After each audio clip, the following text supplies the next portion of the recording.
What's up guys? So with a week left of work for this year and my mini retirement fastly approaching, I thought I'd put a video together to give you an update of what I'm going to be doing for my sabbatical. Let's rub this off. It is raining, it is miserable, it is England, well it's England in the winter, but we've got history on, we've got caffeine in our body, and we're about to work out. The best part of anything is just before it starts, so looking forward to this workout. About to get it done, going into 2020, January, no work at all on the cards, no job. Remember, the resources that we have in life aren't just financial income. Time is also very important, but at the same time, you don't want too much time, so I'm going to use the time productively. I'm going to try and do as much as I can throughout this month, and I'm going to tell you exactly what I'm going to be doing this month during this video. I hope you enjoyed the video, guys.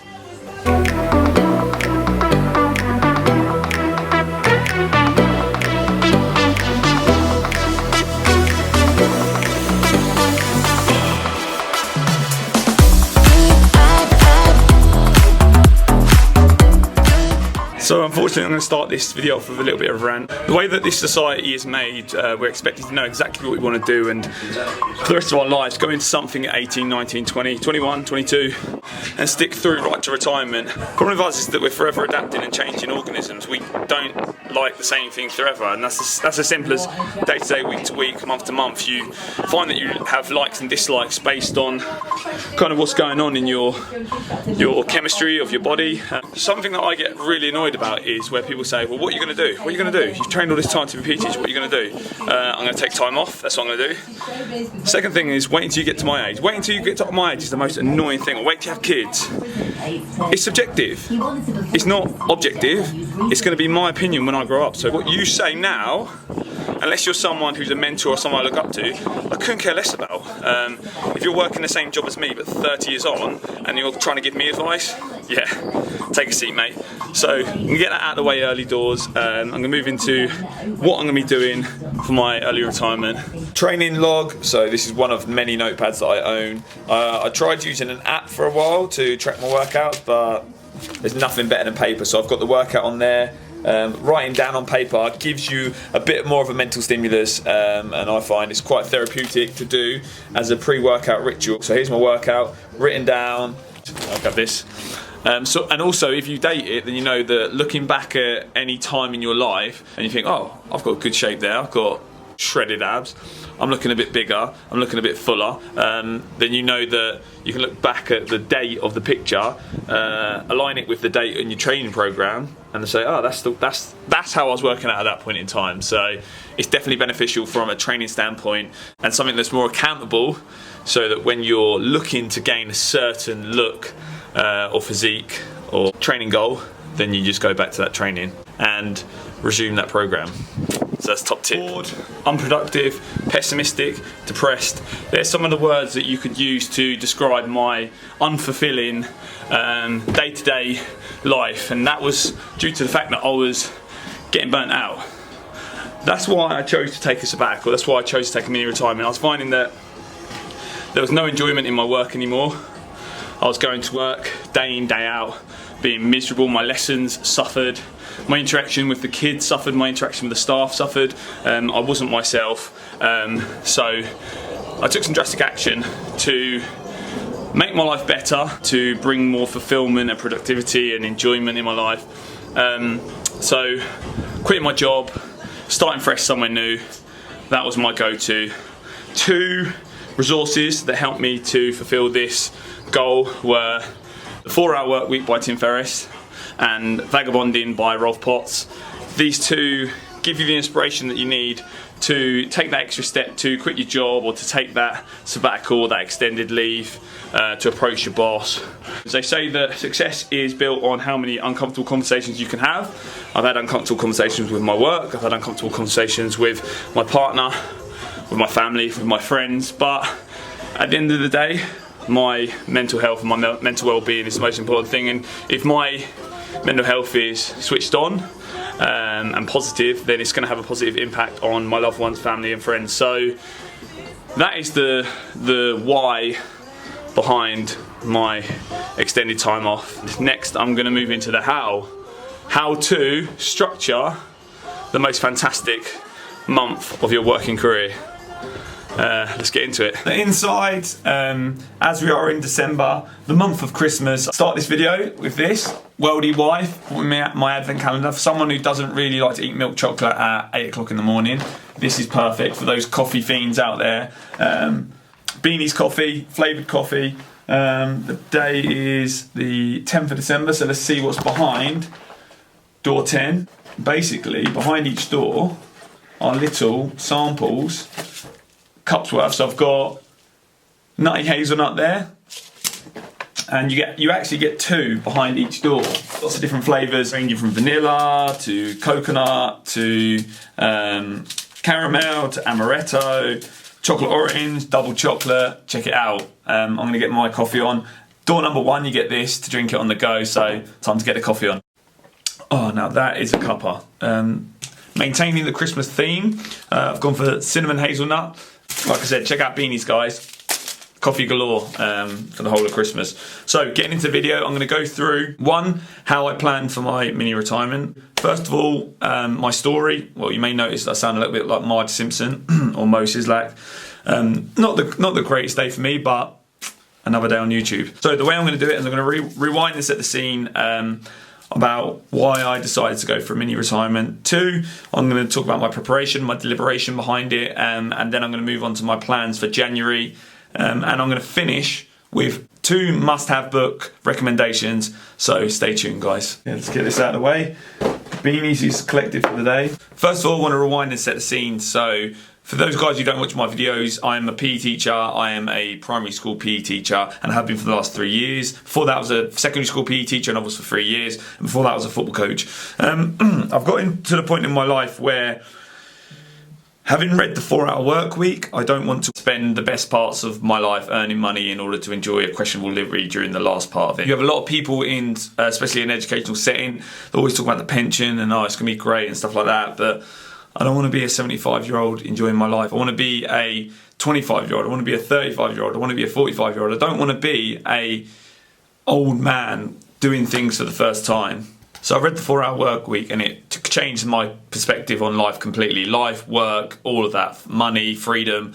And the main thing I took out of it was we convince ourselves that we're too poor to buy our own freedom, and we feel that if we quit our job, then that's the end of our life. But it isn't. There's ways to buy your own freedom. And when I say freedom, it isn't taking freedom from work and being idle. Instead, it's using our time and trading it for experience. And that's what I plan to do in January. I'm not going to sit on my backside and do nothing or reenact the bloke from Forget It Sarah Marshall eating Cheerios on the sofa in my dressing gown. That is not what's going to happen. This is all to do with your personal outlook. Laziness is branded around, thrown around, and saying even people who can't understand why you'd like to take time off work. To me, laziness is staying in the same job or the same career because it's nice and safe and never really following your dreams and doing what you want, and then having kids, getting to a point in your life where you're unfulfilled, unsatisfied, and it's going to negatively impact your mental health. Yeah, that's laziness to me. Moving on to preparation. So preparation isn't about just quitting your job and saying, yeah, I'm going to go and travel the world. It's about taking deliberate steps to ensure that everything's aligned before you take your time off. So in a previous video, I alluded to the fact that I did save money. So I, in fact, saved it in cash form. For me, seeing it there as an actual physical form really drove me to save more and spend less. I put together a budget to ensure that my bills and commodities were paid for throughout the month of February. It'll be because I'll get paid for January 1st, and then when I go back to work in February, I will have no salary for the month. So I've actually got the exact amount that I earn saved, so I can just put it in my bank and use it as I'd normally use a month's salary. So that works fine. So I've basically freed up a month of my life with no financial costs, really. So moving on to the goals for January. So the goals for my month off. We are actually going on holiday during December, so we come back into January. But when my missus goes back to work, I'll be on my own. So like I said earlier, the plan isn't to be idle. The plan is to walk through life in a more deliberate way, use my time to trade it for experience. And I've actually put together a bucket list of things that I'll do in the month. It's not a life bucket list because it's just things that are more achievable. And what I'm going to do is I'm going to put them all into a pot. I'm going to draw them out because I could complete maybe 2 or 3 of these in one day. I'm just going to read off a few. So I've got stuff like Segway. I've never been on a Segway before, so I'd love that. play golf, jump off a high diving board, visit a new city, visit a new country, water sports, work out on the beach. All of those things, they are achievable and they're interesting. And it's just something where being a teacher is great, but it can be quite restrictive because you're constantly teaching every single day of every hour, and you take a lot home with you, even if it's not physically taking it home. Psychologically, you can go home thinking about the day and ruminating, and it impacts how you spend your evenings and weekends, especially evenings, because you get home at 5 and you think to yourself, if I'm going to have a productive day tomorrow, I need to really get parasympathetic. I really need to just rest and do nothing. So you neglect socialising with your friends, because especially at the weekend as well, when they want to go out for a drink at the pub and stuff, you think to yourself, that's going to have a knock-on impact into my week next week, and I'm going to struggle teaching year 6, teaching year 5. So I'm going to use this time to catch up on my social life and do so many things that I've neglected in the past. I mean, I'm at an age and I've got the good health to do so much with my life right now. So why not exploit that and do all those things? When I'm 80 years old, I'm not going to want to climb a rock wall or jump off a high diving board or jump in the sea or stuff like that. Well, I shouldn't think I will anyway. So why not use this time now to do all those things that I love and will excite me and will increase the value of my life and make me a happier person and make the people around me happier. So that's pretty much it. It's a short video. You know how I did it, why I did it, what I'm going to do with my time. So I'm going to keep you updated on the different things I'm going to tick off my bucket list.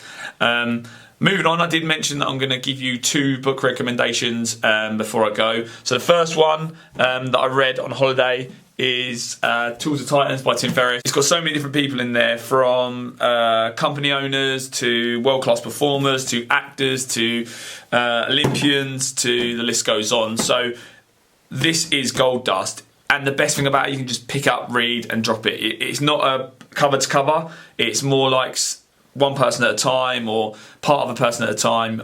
I will often read this before bed, but I spent the whole holiday reading it. I called it read walking. Everyone's looking at me like I'm a nutter, because I'd find it so hard to lay down and sun lounge all day being active. So I'd walk and read. So that's my number 1. Number 2 is The Upgrade, or the next in the instalments, and it's Tim Ferriss again. It's Tribe of Mentors.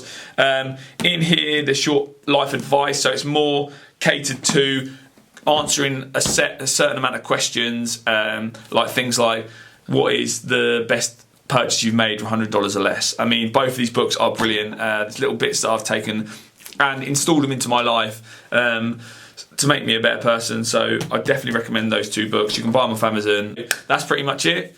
I hope you enjoyed the video, guys. Please leave comments. Please, I'd love if you do this. Leave me comments on recommended things to tick off on my bucket list for the month of January. Especially in England, I'd love to explore England. So is there anywhere in England where you think that I could go and try something out or do something? The wackier the better, but that'd be fantastic. Thank you so much for watching, guys, and until my next video, have a fantastic week and I'll see you later.